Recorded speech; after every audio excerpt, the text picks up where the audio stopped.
Hey, what up everybody? This is Stevie Breach coming to you with the Destination X results. This was an awesome show. Honestly, if there was one show that I think that TNA could send out as a tape to other networks, whether if that's Fox Sports 1 or Animal Planets or any other network that might be looking for the TNA brand, an Impact Wrestling show in order to put on Thursday nights, get those viewers in there and try and up the average for their network. I don't know who's going to be looking for a wrestling show, but if there's somebody out there looking for one, Dixie Carter and the gang is going to be, pushing this tape on them to say, hey, look at this crowd reaction, look at these matches. 5 matches on the show tonight. I thought that one of them was probably one of the best matches that TNA has had on TV or pay-per-view, honestly, in a really, really long time. One match that really stood out in my mind was the it was AJ and Kurt against, I think, Kaz and Daniels. I don't remember what show that was on, but that was probably a year, maybe 2 years ago, when they were doing the AJ and Kurt Angle Tag Team Champions for a while, and then they also had they did that for a bit, but that's probably the last really great TNA match that stands out in my mind. I thought this was a great show. I honestly could say that the tag match between the Wolves and the Hardys was I think I already said this was one of the best matches that TNA's had in a really, really long time. This crowd was really hot for the Wolves. This crowd was really hot for the Hardys. I know that the Wolves have wrestled in this venue many times for Ring of Honor. This was probably the first time that they've been there since coming back, and the crowd knew that these were the guys of the future. These were the guys, basically, if TNA is going to go anywhere, this is going to be the guys that's going to be on top of the company. And then of course you have the Hardys. First time having these guys team together probably since about 2010, if my memory serves right, when they were both in TNA at the same time. And then no, that was probably like 2011. Then Matt had his problems. Once he had his problems, he left. And that is the first time we've seen them team anywhere other than Omega, as far as I can know. And I think even to see that, you have to be in North Carolina. They might have done some sporadic shows around, but this is probably at least the first time they're on TV with all eyes on them. The crowd was going crazy. The crowd was possibly the MVP of this match. They were going bananas. Both of these guys, or all four of these guys that were inside of the ring, really gave us everything they had.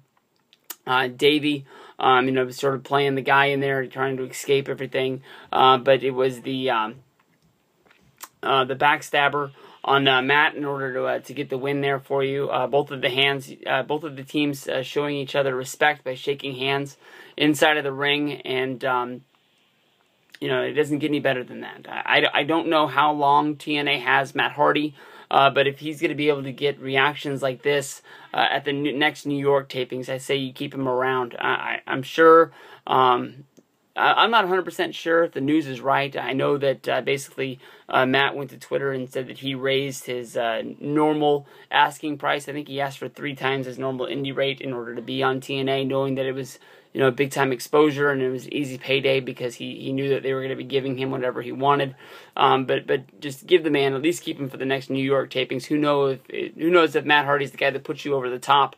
To some executive who hasn't watched wrestling in a long time, hasn't really watched since the Attitude Era, and thinks that Matt's still a huge star. Maybe you want to sign that check.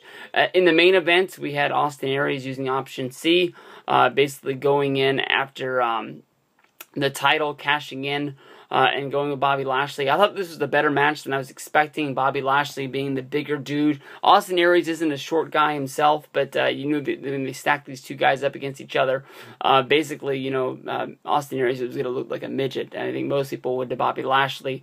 But Austin Aries really brought the fire in this match. He was going at it 100 miles an hour. I really liked the fast pace that Bobby Lashley was able to keep up with. But the story they kept going with during this match was as much offense as Austin Aries was able to do real fast on Bobby Lashley. Bobby Lashley only needed one blow in order to knock Austin Aries down. Basically, it was Bobby Lashley hitting the spear on Austin Aries. Honestly, I had my eye on the clock during this match. That was my fault. And I knew that the finish needed to wrap up like right now. I didn't like the fact that once the match was over, they didn't really let Austin Aries and Bobby Lashley sell the match that they had. It was basically just Bobby Lashley getting out of the ring, holding up the championship and saying, "I won," walking to the back, and the announcer saying that was it. They wanted to make sure they got out of the way. They're plugging next week's show, hashtag It Happens. They're basically telling us next week is the week that Dixie Carter is going through that table. It's finally going to happen after everything that's happened. Basically, Bully Ray always being, so close to putting it through there, and basically they show us everything that leads up to Dixie going through the table, except for Dixie going through the table itself. It's almost like when you're watching the PWG 11 special. They stop the tape right as the Young Bucks are diving out of the ring, and they stop the tape right before the big super kick of Thumbtacks.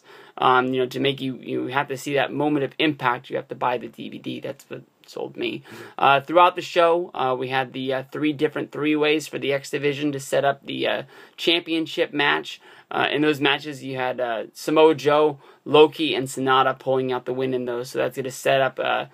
I'm guessing the finals is going to be next week in order to crown our new X Division champion. A little funny how you don't, crown your X Division champion on the Destination X show itself. But I think they wanted to set up the drama just to say, is Austin Aries going to cash in or not? I think it was pretty obvious, but it was TNA's last shot at trying to get you to wonder, what's going to be going down and build up the big stare down between Austin Aries and Bobby Lashley. Everything on the show was great. The championship match, like I said, was better than I thought it was going to be. The Wolves and Hardys, probably the best match they've ever had. All of the 3-ways were real good. So TNA, I give you the I'll give you the John Cena. I'll give you 2 of them. Boom, just like that. Good luck. And I'm definitely thinking a lot of eyes were going to be on you. Honestly, I wish more people on my Twitter timeline were talking about this pay-per-view. I didn't see many. Most news sites didn't even have live coverage of this. I know that it was a tape show, and they've had the results up on there forever. But most of the sites, they'll have somebody at least doing like a live ticker of what's going on during the show, if it's Monday Night Raw or anything else. And they just treated this like it was just a normal indie show, basically like it wasn't even on TV. Most of them probably won't even have the results up again until after the show. I wish they would have given it more. We're talking about our number 2 company in the United States right here, and it might be going down the tubes. I know that I don't think, at least, that news sites having a live ticker would increase people to watch the show, and that's what they need is viewers and ratings. But you never know what's going to help these guys anymore. Peace out.